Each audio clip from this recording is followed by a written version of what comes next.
तिकडे काश्मीरमध्ये मोठं कोम्बिंग ऑपरेशन सुरू करण्यात आलं। यात 10 दहशतवाद्यांच्या घरांना उद्ध्वस्त करण्यात आलंय, तर दहशतवाद्यांना मदत करणाऱ्यांनाही ताब्यात घेतलं जात आहे। 446हून अधिक संशयितांना आतापर्यंत ताब्यात घेऊन त्यांची चौकशी सुरू करण्यात आली आहे। पहलगाम हल्ल्याच्या 5 दिवसानंतर काश्मीरमध्ये नेमकी काय परिस्थिती आहे, पाहूया एक रिपोर्ट।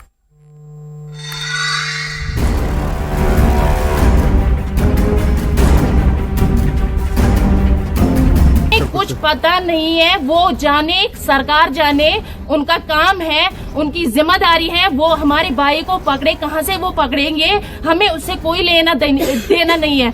हम घर वाले बिल्कुल इनोसेंट होते हैं।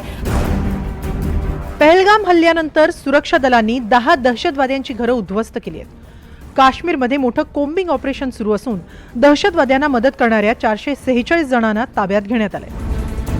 भारतीय लष्कराने आतापर्यंत अनंतनागमध्ये आदिल हुसेन ठोकर, त्रालमध्ये आसिफ शेख, शोपियामध्ये आमिर अहमद डार आणि शाहिद अहमद कुट्टे, कुलगाममध्ये जाकीर अहमद गनई या लष्कर-ए तोयबाच्या दहशतवाद्यांची घरं उद्ध्वस्त केली आहेत। तर पुलवामात एहसान उल हक, अवंतीपोरामध्ये आमिर नजीरवानी या जैश ए मोहम्मदच्या दहशतवाद्यांना धडा शिकवलाय।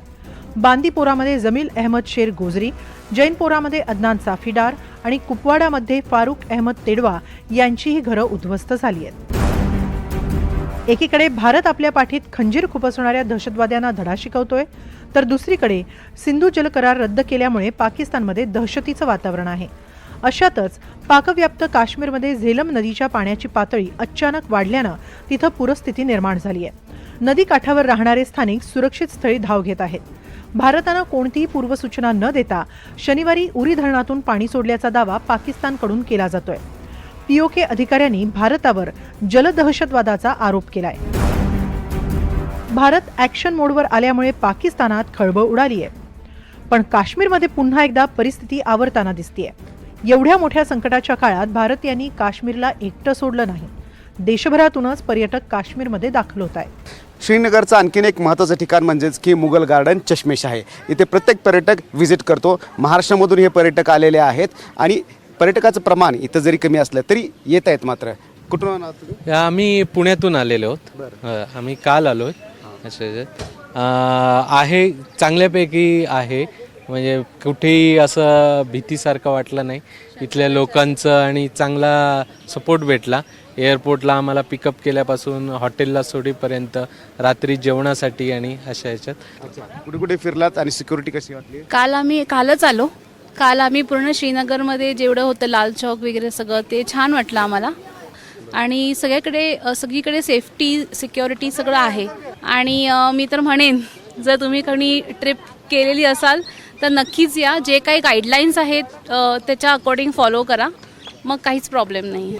3500 से 4000 तक। अभी कितने आ रहे हैं? अभी तो 1000 ही आ रहे हैं दिन को। पहलगाम की घटना के बाद? पहलगाम की घटना के बाद ऐसा हुआ है। आज तो संडे है, बच्चों को छुट्टी होती है। बच्चों को छुट्टी आते हैं, आज लोकल ज़्यादा आते हैं। तो फिर यहाँ पे अभी लोकल ही अभी तो लोकल ही ज़्यादा आया है सुबह से।